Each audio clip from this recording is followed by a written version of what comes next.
Hola, ¿cómo están? Buenas tardes. Aquí estamos con Nicolás de Francisco. Nicolás es ingeniero industrial. Él empezó su carrera profesional en el sector privado, empezó en Alemania, luego vino acá a trabajar en una multinacional, a Thomas Gregan Sons, los famosos de los pasaportes y la registraduría y el sistema de votaciones. Luego trabajó en planeación distrital un año con Peñalosa y luego estuvo 3 años en el Cultura. Tuvo un par de años después en el sector privado, en el 2023 se lanzó al Consejo con su marca, pues se le conoce mucho más como el man de las X y se lanzó por Cambio Radical en el 2023 y no quedó. ¿Cómo está? Hola, Cris, bien. Muy contento de ver este ejercicio de política hecha por jóvenes y bueno, me vas a preguntar, me tiene nervioso, me dijo que no me iba a decir cuáles son las preguntas, así que vamos a ver con qué sale. No, empecemos suave. ¿En qué anda ahorita? Trabajando, yo trabajo en una empresa, yo soy director de proyectos y un enamorado por Bogotá, por hacer las cosas bien, por crear puntos de encuentro, y eso es lo que estamos haciendo desde la X. Oiga, entonces usted trabaja, pero lo de las redes, ¿monetiza algo? ¿Da algo? No, nada. Nosotros lo de las redes, yo vivo de mi trabajo, de mi sueldo. La X, muchas personas nos preguntan, ¿y cómo se financia?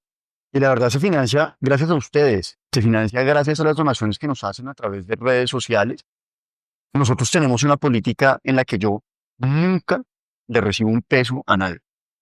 Y no se lo recibo porque lo más importante que tenemos nosotros es cuidar nuestra coherencia y nuestra transparencia como movimiento. Entonces, cuando, por ejemplo, Chris nos quiere hacer una donación a la X, nos escriben por redes sociales, por Instagram, por TikTok, por X. Nosotros les damos el teléfono de Mauricio, que Mauricio es el encargado de las pinturas, él tiene una ferretería. Y la gente lo que le quiera dar de su corazón, nos han donado brochas, pintura, latas de aerosol, nos han regalado rampas de acceso, nos han regalado guantes. Es más, una vez nos mandaron ponimaltas y papas, que también eso funciona mucho para las jornadas largas de activismo. Y ahora ahorita tocamos más las X, pero me gustaría preguntarle, dentro de su vida privada, usted fue director de proyectos corporativos en Thomas Gregan Sons. Sí. Me encantaría entender de alguien que trabajó adentro de la empresa qué es el mierdero que está pasando ahorita. Que ellos, pues si no sabían, han manejado la impresión de pasaportes durante mucho tiempo, pero no solo eso, sino ellos manejan el sistema de conteo de votos pues a nivel nacional. Y en este momento ya no manejan la impresión de pasaportes y se va a licitar por primera vez en muchísimos años, pues quién va a manejar el sistema de conteo de votación. Entonces no sé si desde adentro usted nos puede mirar, dar otra perspectiva, otra mirada de lo que está sucediendo. Bueno, esa es una empresa de una familia colombiana de tres hermanos. Es una empresa, es absolutamente gigantesca en el mundo. Tienen molinos de papel en la China, hacen estampillas de las cartas en la India, fabrican las tarjetas de crédito en la India. Es una empresa 100% colombiana. Es importante resaltarlo. Yo nunca trabajé en esas áreas. Yo trabajaba en otros proyectos que hacían ahí. En respecto de los pasaportes, preocupa mucho lo que dice Laura Sarabia, preocupa mucho. Ha salido a decir que la imprenta nacional no está en capacidad de asumir esa responsabilidad. Una empresa que lo lleva haciendo por más de 25 años de una manera excelente. Empresa que, yo no sé si han visto el costo de los pasaportes comparado a otros países del mundo, pues es bastante reducido para nosotros los ciudadanos. Pues hay que ver, aparentemente podría ser o un capricho del presidente o de pronto es una decisión pensada. Ahora sí, volviendo a las X, ¿de dónde vienen las denuncias? ¿De dónde les llegan? ¿Por redes o por absolutamente todo lado? ¿Le ha llegado alguna denuncia en físico, por ejemplo? Nosotros recibimos denuncias de todas partes, principalmente de redes sociales. Y ahí es donde está el poder de la X. El poder de la X está en ustedes, en las personas que nos denuncian y que confían en nosotros para reportar y denunciar lo que está mal en la ciudad. Pero también las personas que hacen la denuncia adquieren un compromiso y es que para nosotros ir y mirar las más de 40.000 baldosas que hemos marcado, es imposible ir a todas a ver cómo están. Entonces la persona que nos hace una denuncia en redes sociales adquiere el compromiso de decirnos cuando esa denuncia es arreglada o si no es arreglada, para nosotros poderle hacer seguimiento, pero sobre todo para nosotros agradecerle a la persona que la arregle. Porque igual que uno tiene la responsabilidad de eso, cuando señalar lo que está mal, uno también tiene la obligación de reconocer al funcionario público que haga bien su trabajo, aunque muchas veces no solo lo arreglan los públicos, también lo arreglan los privados. ¿Qué funcionario público rescata entonces de este gobierno de Galán? Me parece que el secretario de gobierno está haciendo una buena labor. Creo que lo que hizo de recuperar el Parque Nacional fue algo, pero creo que ha hecho una buena tarea. Veo distintas cosas buenas, otras no tan buenas, cosas en las que se podría mejorar, pero que les ha tocado una coyuntura muy difícil en esa pelea con el presidente, por ejemplo, con el metro, que va a sabotear y a sabotar una obra de infraestructura. Es evidente que Bogotá la necesita. Vamos casi que nadar contra la corriente. Vamos a ver qué pasa. En últimas, ojalá no caer en ese juego de la polarización que tanto daño le hace a la democracia. Y ahora sí, dentro del gabinete de Petro, que ya creo que es 54 o algo así cambios ha tenido, ¿qué funcionario rescata? Esa cambiadera de funcionarios muestra el talante del presidente Petro, absolutamente improvisador, un tipo que hace las cosas de una manera gerencial. Y administrar un país necesita método, necesita gerencia, necesita orden, necesita rigurosidad, pero sobre todo necesita proceso. Imposible tener un país serio, un país productivo, un país que genere bienestar a sus habitantes, con 54 cambios de ministros, más los que se vienen para rescatar. Creo que habrá personas que se meten ahí con buenas intenciones. En lo personal no acompañaría, tenía el país contra las cuerdas, pero lo cierto es que el costo del año entrante se termina. Oiga, yo creo que volviendo a las X, es muy importante darle una historia a lo que usted está armando y usted ha logrado, digamos, posicionar su marca, su logo. Lo que está haciendo es muy claro para los ciudadanos. Pero cuéntenos un hueco, una rampa que le haya marcado distinto. Por ejemplo, la historia de Edgar es un clásico ejemplo de lo que pasa con el espacio público en mal estado. Edgar fue un señor que nos contactó por TikTok.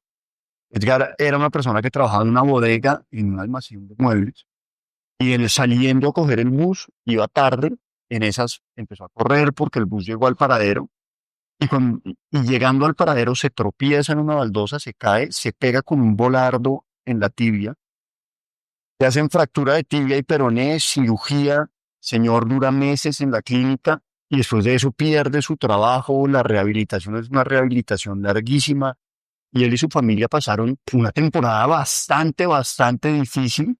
Ese es un accidente del que me acuerdo perfecto. También me acuerdo, por ejemplo, de Shayo, una mujer completamente alegre que vive por Chapinero, que se cayó en un hueco en la vía, quedó ahí tendida en el piso, casi no se puede volver a parar de la calle, los carros le pitaban para que se quitara pensando que lo que le había pasado era un chiste. Cirugía, rotura de clavícula, bueno, una cantidad de fracturas en el brazo, y el espacio público pues se nos está volviendo un sitio lleno de trampas y obstáculos, una pista de obstáculos, y esperamos que el espacio público en Bogotá se vuelva limpio, seguro y accesible para todos. O sea, no podemos tener miedo ni de que nos atraquen, pero tampoco podemos tener miedo de caernos en los andenes de Bogotá. Creo que son cosas básicas en las que todos podemos. Usted dice y ha dicho, digamos, repetidas veces que usted no viene de políticos, ni de estructura, ni es de ningún político, pero respecto a ideología, la defensa al espacio público y la narrativa de la cultura ciudadana no es un poquito mocusiano. ¿Usted no se considera un poquito mocusiano? Pues a mí Bocus me parece que le hizo muy bien a Bogotá, y creo que esa idea de la transparencia, de hacer las cosas bien, de construir puntos de encuentro, están perdidas, y es claro que sí es una influencia dentro de nuestro pensamiento. Ahora vamos con la crítica a las X. ¿Qué le dice a toda esa gente que está del otro lado de lo que usted está haciendo, argumentando que es vandalismo o que es apropiación del espacio público? Está como ese limbo. ¿Qué le responde a esa gente? Pues críticas siempre va a haber. Si uno no quiere tener críticas, lo único que tiene que hacer es no hacer nada. Entonces, pues las críticas son bienvenidas, y sobre todo cuando son de una manera constructiva. ¿Qué les digo a las personas que dicen eso? Les digo que se pongan en los zapatos de una persona con movilidad reducida. Las X son señalizaciones para prevenir accidentes, para que si una persona va en su silla de ruedas, sepa dónde puede y dónde no puede pasar, para que su llanta pequeña en uno de esos sobresaltos no se rompa y no sufra una grave caída.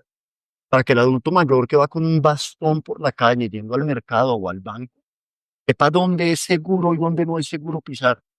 Sí, si mal no recuerdo, ustedes han hecho ejercicios de una vez arregladas las baldosas, ustedes vuelven a pintar de gris las X. Pero hemos borrado todas las X que arreglan. Exacto. Entonces, las personas que dicen que es vandalismo, primero es imposible dañar lo que está dañado. Técnicamente no se puede, lo que está dañado, se tiene que arreglar. Pero segundo, son señalizaciones para prevenir accidentes. Y si les pediríamos que fueran un poco más simpáticos y se pusieran en los zapatos de esas personas que seguramente no tienen las mismas capacidades de ellos para poder caminar por la calle y que una caída puede ser un accidente muy grave. Dejando atrás las X, usted no quedó como concejal, pero sí ha sido funcionario público. Como mencionabas anteriormente, usted trabajó en planeación distrital y en cultura. ¿Cuál ha sido su mayor logro como funcionario público? En la Secretaría de Cultura amé a mi jefa María Claudia, que es mi gran mentora y profesora, con ella hicimos cosas militares por la cultura. Nosotros estructuramos los proyectos de los CEFES, de los centros de felicidad. En esa época también se hicieron muchos parques, pero lo que a mí más me gustó de haber trabajado con ella fue conocer el sector cultura, ir a las localidades, visitar las casas de la cultura. Era un mundo que para mí era ajeno, pero es un mundo en el que entendí la importancia de ir a la raíz de las cosas, de tocar a las personas, de entender qué me preocupa a los barrios, de saber cómo funcionan los colectivos locales. Y eso para mí fue increíble. Y yo sé que usted en pasadas entrevistas ha dicho que lo que va a hacer de la X depende de la comunidad de la X, porque las decisiones se toman pues en conjunto, porque son un colectivo activista a nivel político, pero en dado caso de una futura candidatura de usted, ¿seguiría con Cambio Radical? Yo creo que en eso hay varias preguntas. Mucha gente nos pregunta, ¿y ustedes por qué hicieron la campaña en Cambio Radical? Eh, yo creo que Cambio Radical, igual que todos los partidos, ha tenido aciertos y desaciertos. Y los votantes han sabido, pero han sabido premiar cuando hace las cosas bien y castigar cuando se equivoca en otras cosas. Cambio Radical fue el único partido político que nos dejó hacer activismo como nosotros, denunciando lo que está mal en la calle, pintando la ciudad. Y eso para nosotros como grupo activista fue fundamental y fue el pilar principal para tomar la decisión de por qué decidimos hacerla. Con la posibilidad de hacer una nueva candidatura, creo que es un tema que vamos a decidir dentro de nuestro grupo. Nos han dicho que si queremos hacer campaña a la Cámara de Representantes, es una posibilidad. Lo estoy pensando, pero nosotros somos un grupo y a nosotros nos gusta hacer activismo donde nos sintamos cómodos y donde nos sintamos bien. Entonces, pues será una decisión que se tomará más adelante. Las campañas son en marzo del año entrante. Y por ahora, pues hay que trabajar, hay que ir a la oficina ¿Y tienen algo planeado para los consejos de juventud, el poder de la X?